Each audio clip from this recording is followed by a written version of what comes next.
Baik, Bismillahirrahmanirrahim. Assalamualaikum warahmatullahi wabarakatuh. Selamat siang untuk rekan-rekan tim. Nah, saat ini kita melanjutkan rapat pertemuan kita dari yang sebelumnya, dan untuk saat ini kita berada pada hari kelima pasca kejadian gempa. Dan untuk pertemuan kita pada kali ini, kita fokus pada membuat rencana intervensi dan monitoring respon gizi. Dan sebelum kita memulai diskusi, kita akan mendengarkan hasil sementara kaji cepat multisektor yang akan dipaparkan oleh tim Gerak Cepat. Baik, terima kasih atas kesempatannya Bapak Koordinator. Jadi kami dari tim Aksi Cepat telah menganalisis masalah bahwa setelah bencana gempa bumi yang melanda Provinsi Sanubari, situasi yang ada di wilayah terdampak sangat memerlukan perhatian serius, khususnya dalam pemenuhan kebutuhan pangan dan gizi. Hingga saat ini baru 60% fasilitas kesehatan yang beroperasi pada wilayah terdampak, hanya beberapa di antaranya yang memiliki fasilitas rawat inap untuk penanganan anak gizi kurang dan gizi buruk. Selain itu, tenaga kesehatan yang terlatih penanganan gizi buruk terpadu pada balita sangat terbatas. Kemudian 52 pengungsian kekurangan tenda keluarga rentan termasuk ibu hamil dan keluarga dengan anak balita yang berjalan kaki dari Kabupaten Saliwang dan Rawang menuju ke Kota Ambara. Hal tersebut dikarenakan terhambatnya distribusi bantuan dari Kota Ambara ke Kabupaten Saliwang dan Kabupaten Rawang. Kemudian pita lingkar lengan atas dan formula mix untuk penanganan anak gizi buruk yang tersedia tidak mencukupi, terutama di Kabupaten Rawang terdapat donasi susu formula pada 63 pengungsian, sementara itu 89 pengungsian tidak memiliki akses terhadap konsumsi susu bahwa dalam memberikan ASI karena tidak adanya privasi media massa melaporkan bahwa susu formula adalah salah satu kebutuhan mendesak di lapangan dan juga media massa melaporkan bahwa adanya keracunan makanan di Kota Ambara dan Kabupaten Saliwang akibat konsumsi donasi makanan minuman yang kadaluarsa. Dan distribusi PMT terkendala ketersediaan transportasi dan pergunangan di kabupaten. Kardus PMT berserakan di halaman terbuka kantor Dinas Kesehatan Kabupaten Saliwang dan Rawang, dan juga terdapat 54 pengungsian yang tidak memiliki akses terhadap sanitasi dan air bersih. Sudah umum yang ditudingkan belum menyediakan makanan khusus bayi dan anak, dan 33 pengungsian melaporkan adanya penyandang disabilitas yang membutuhkan bantuan untuk merawat diri mereka. Itulah yang bisa saya dapat sampaikan. Eh, saya kembalikan ke. Baik, terima kasih. Kemudian kita melangkah pada topik selanjutnya, yakni diskusi untuk membuat rencana intervensi dan monitoring respon gizi. Dan adapun untuk komponennya, yang pertama ada pemberian makan bayi dan anak, kedua pencegahan dan penanganan gizi kurang dan gizi buruk, ketiga suplementasi gizi, empat dukungan gizi pada kelompok rentan lainnya, dan yang terakhir ada komunikasi risiko dan pelibatan masyarakat. Dan untuk rencana intervensi dan monitoring respon gizi ini, penanggung jawabnya ialah tim gerak cepat. Jadi saya harap untuk tim gerak cepat dapat memandu rekan-rekan tim yang lainnya untuk membuat rencana intervensi dan monitoring respon gizi ini. Oke, lanjut. Langsung saja kita mulai diskusi untuk komponen rencana intervensi dan monitoring respon gizi ini. Dimulai dari komponen yang pertama, yakni pemberian makan bayi dan anak. Baik, terima kasih Bapak Koordinator. Jadi pemberian makanan bayi dan anak pada pasca bencana itu harus tetap diusahakan berjalan sesuai dengan standar EMAS PMBA dimulai dari inisiasi menyusui dini. Kemudian pemberian nasi eksklusif selama 6 bulan pertama, pemberian makanan pendamping ASI mulai 6 bulan dan terus memberikan ASI sampai berusia 2 tahun. Kemudian itu saat bencana banyak sekali donasi susu formula dan penggunanya akan berakibat fatal karena terbatasnya akses air bersih serta lingkungan yang kotor, sehingga dapat menyebabkan kasus kesakitan dan kematian meningkat. Oleh karena itu, eh, harus dibuatkan kesepakatan antara subklaster gizi, subklaster kesehatan, Dinas Sosial dan Tagana untuk mengawasi peredaran donasi susu formula di wilayah bencana, mengawasi keamanan dan tanggal kadaluarsa susu formula, memastikan bahwa penggunaan susu formula sesuai indikasi medis. Kemudian penyelenggaraan dapur dapur PMBA oleh subklaster gizi meliputi penyediaan empasi bagi anak usia 6 sampai 23 bulan dan pemberian informasi terkait pemberian makan bayi dan anak usia 0 sampai 23 bulan termasuk konseling menyusui.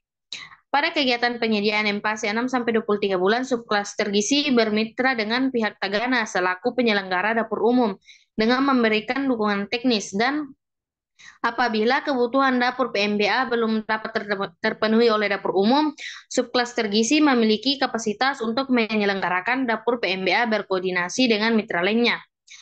Saat situasi bencana, banyak anak yang berisiko tidak mendapat ASI dan tidak mendapatkan empasi yang adekuat. Oleh karenanya, subklaster gizi harus dapat menghadirkan konselor ASI dan PMBA untuk memberikan dukungan dan bimbingan kepada ibu balita. Kegiatan ini akan berjalan lebih baik bila diselenggarakan di ruang ramah ibu dan anak. Demikian, saya serahkan kembali kepada Bapak Koordinator. Terima kasih. Baik, terima kasih. Kemudian kita melangkah ke komponen selanjutnya, yakni pencegahan dan penanganan gizi kurang dan gizi buruk.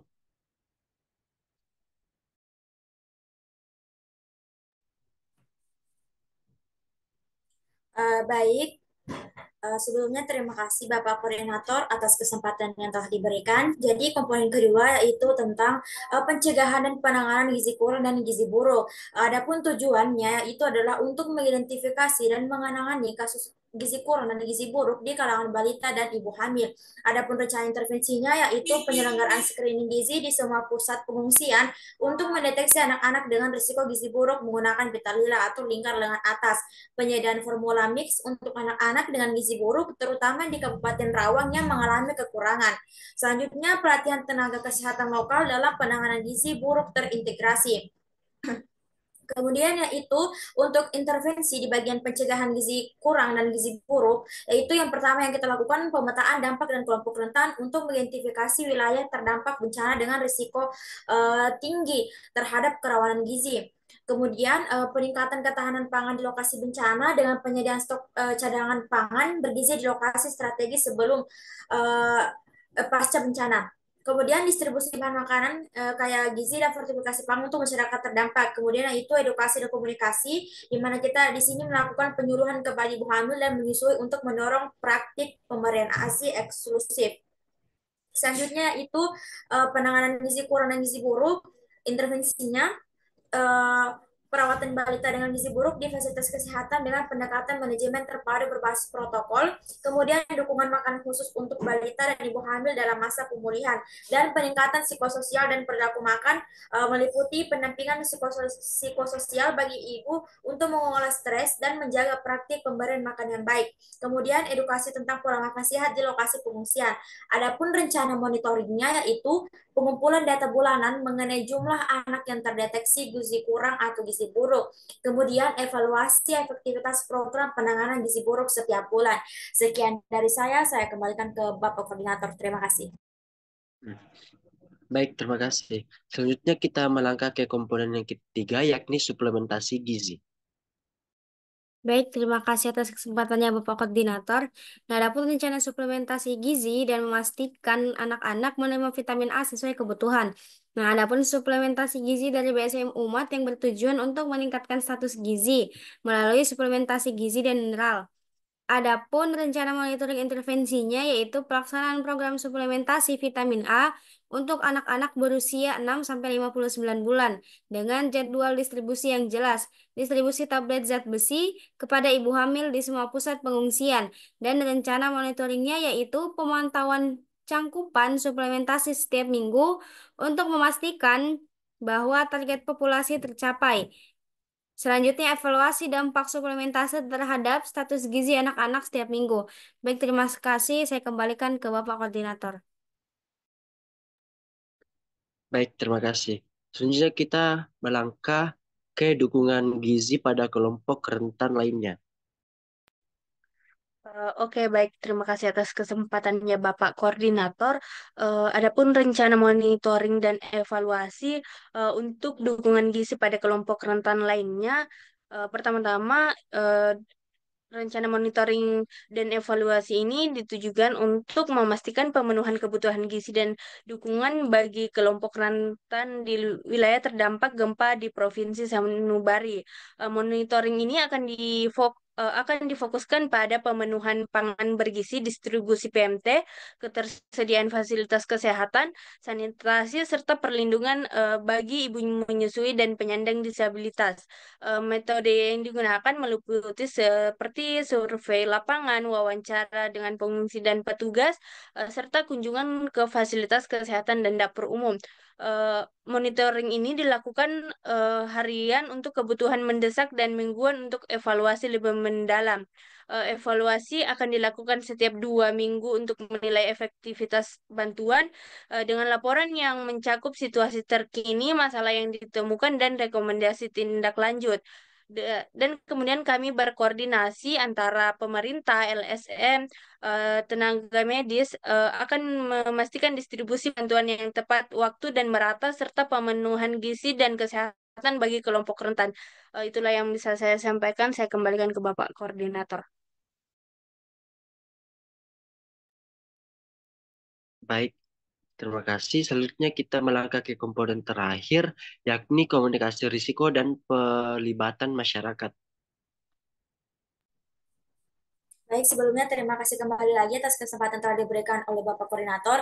Karena di sini tim Kemenkes berhalangan hadir, maka dari itu saya perwakilan tim Persagi akan memaparkan mengenai rencana intervensi dan monitoring dari komponen komunikasi risiko dan pelibatan masyarakat. Adapun tujuan dari intervensi ini yaitu untuk meningkatkan pemahaman masyarakat tentang risiko bencana yang ada di wilayah mereka, memastikan adanya komunikasi transparan, akurat, dan tepat waktu antara pemangku kepentingan dan masyarakat, serta memperkuat kapasitas masyarakat dalam mitigasi bencana melalui pelibatan aktif. Adapun rencana intervensinya, yang bagian pertama itu komunikasi risiko, di mana yang pertama melakukan pemetaan risiko dan audiens. Audiensnya itu dapat meliputi anak-anak, remaja, orang dewasa, lansia, dan penyandang disabilitas. Kemudian yang kedua itu penyusunan pesan utama, meliputi informasi risiko seperti penyebabnya apa, dampak dan langkah mitigasinya seperti apa, dan cara penyampaiannya dengan sederhana, lokal, dan berbasis budaya. Kemudian penyediaan media komunikasi meliputi infografik, video dan pose untuk visualisasi, penggunaan media sosial untuk menyebar informasi cepat, dan pelatihan komunikasi risiko untuk tokoh masyarakat. Selanjutnya itu skenario respon cepat dengan melakukan latihan simulasi bencana yang melibatkan masyarakat dan pemangku kepentingan, pembuatan rencana komunikasi darurat. Selanjutnya rencana intervensi bagian pelibatan masyarakat. Yang pertama itu forum partisipasi, di mana di sini kita melakukan pembentukan kelompok kerja masyarakat dan diskusi kelompok terarah untuk mendengarkan kebutuhan lokal. Kemudian yang kedua, pelatihan dan kapasitas dengan melakukan pelatihan mitigasi bencana bagi masyarakat dan pengembangan program pemberdayaan berbasis masyarakat. Yang ketiga yaitu kolaborasi dengan pemangku kepentingan, seperti kemitraan dengan lembaga swadaya masyarakat, pemerintah, dan media lokal, kemudian penandatanganan komitmen bersama antara masyarakat dan pemerintah, serta evaluasi partisipasi. Di sini masyarakat ikut serta dalam evaluasi dan penyusunan rencana mitigasi bencana. Selanjutnya itu ada pun rencana monitoring. Yang pertama, indikator komunikasi risiko. Yang pertama, persentase masyarakat memahami risiko bencana dari survei. Yang kedua, tingkat penggunaan media komunikasi meliputi statistik media sosial, distribusi poster, dan lain-lain. Yang ketiga, jumlah simulasi dan pelatihan komunikasi risiko yang telah dilakukan. Kemudian yang kedua itu rencana monitoring indikator pelibatan masyarakat. Yang pertama, jumlah kelompok masyarakat yang terlibat dalam mitigasi bencana berapa. Yang kedua, tingkat kepuasan masyarakat terhadap transparansi informasi bencana didapatkan dari survei. Dan yang ketiga itu jumlah program pelatihan yang diselenggarakan dari dan jumlah peserta yang uh, rencana intervensi telah diberikan. Baik, itu saja dari saya. Saya kembalikan ke Pak Koordinator. Terima kasih. Baik, terima kasih. Eh, Itulah dari pemaparan dari setiap komponen rencana intervensi dan monitoring respon gizi. Saya harap setelah kita membuat rencana intervensi dan monitoring respon gizi ini dapat menyelesaikan masalah gizi yang terjadi pada Provinsi Sanubari. Saya harap kerjasamanya untuk tim-tim, baik dari tim Persagi, tim Universitas Sanubari Jaya, tim Gerak Cepat, tim LSM Dompet Bencana, dan tim Kemenkes untuk bersatu padu menangani masalah gizi yang ada di Provinsi Sanubari yang menjadi salah satu wilayah berdampaknya bencana. Oke, untuk pertemuan kita kali ini saya akhiri. Terima kasih untuk rekan-rekan tim yang telah hadir. Saya ucapkan terima kasih kembali. Terima kasih lagi. Pak. Akhir kata, wassalamualaikum warahmatullahi wabarakatuh. Waalaikumsalam warahmatullahi wabarakatuh. Waalaikumsalam warahmatullahi wabarakatuh.